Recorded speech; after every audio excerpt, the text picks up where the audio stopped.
भाग 1 परिचय टाइटन्स का टकराव। T-72 अजय और T-80 दो मुख्य युद्धक टैंक हैं। ये युद्ध की शक्तिशाली मशीनें हैं। इन टैंकों को युद्ध के मैदान पर अपना दबदबा बनाने के लिए डिजाइन किया गया था। हम उनकी तुलना करेंगे यह देखने के लिए कि कौन सा बेहतर है। T-72 अजय T-72M का उन्नत संस्करण है। भारत इसका उपयोग करता है। T-80 एक रूसी टैंक है जो अपनी गति के लिए जाना जाता है। दोनों टैंकों में खूबियां और खामियां हैं। यह निबंध उनके कवच, मारक क्षमता और गतिशीलता की जांच करेगा। हम उनकी परिचालन लागत पर भी विचार करेंगे। इन कारकों को समझना बहुत जरूरी है। ये अलग अलग परिस्थितियों के लिए सबसे अच्छा टैंक निर्धारित करने में मदद करता है। सोवियत कारखानों से लेकर वैश्विक युद्ध के मैदानों तक T-72 और T-80 का उद्गम एक समान है। दोनों को सोवियत संघ में डिजाइन किया गया था। T-72 ज्यादा सरल और सस्ता था। T-80 ज्यादा उन्नत और महंगा था। T-72 का व्यापक रूप से निर्यात किया गया था। इसने कई संघर्षों में भाग लिया। भाग 3 कवच और सुरक्षा। स्टील के जानवरों की ढाल। टैंक के बचाव के लिए कवच बहुत जरूरी है। T-72 अजय और T-80 दोनों ही सुरक्षा को प्राथमिकता देते हैं। T-72 अजय में मिश्रित कवच है। यह हीट राउंड के खिलाफ अच्छी सुरक्षा प्रदान करता है। इसे ERA या एक्सप्लोसिव रिएक्टिव आर्मर के साथ अपग्रेड किया गया है। यह एंटी टैंक मिसाइलों के खिलाफ अपनी रक्षा को बढ़ाता है। T-80 स्टील, कंपोजिट और ERA के संयोजन का उपयोग करता है। यह चारों ओर से सुरक्षा प्रदान करता है। T-80 का बुर्ज अच्छी तरह से सुरक्षित है, लेकिन इसका ढांचा कुछ आधुनिक खतरों के प्रति संवेदनशील है। दोनों टैंकों में NBC यानी परमाणु, जैविक, रासायनिक सुरक्षा प्रणालियां हैं। यह चालक दल को खतरनाक खतरों से बचाता है।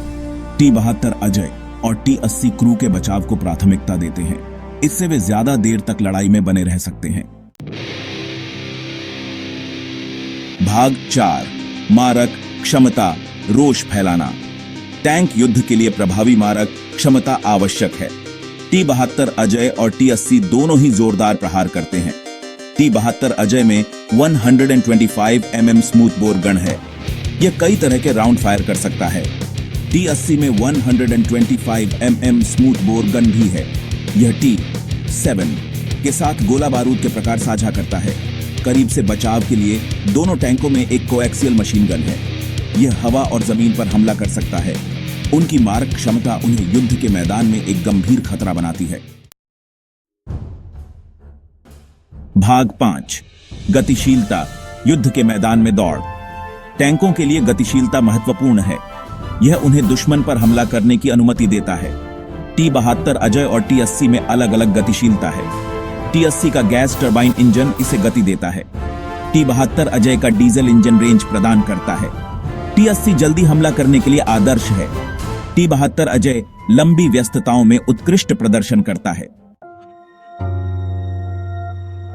भाग 6 परिचालन लागत, युद्ध की कीमत। टैंकों का संचालन और रखरखाव महंगा है। T-72 अजय और T-80 की लागत अलग अलग है। T-72 अजय T-80 की तुलना में चलाने में सस्ता है। यह इसके डीजल इंजन के कारण है। T-80 के टरबाइन द्वारा उपयोग किए जाने वाले ईंधन की तुलना में डीजल कम खर्चीला है। T-80 के गैस टरबाइन इंजन को ज्यादा रखरखाव की आवश्यकता होती है। इससे इसकी परिचालन लागत बढ़ जाती है। T-72 अजय का सरल डिजाइन इसके रखरखाव को आसान बनाता है।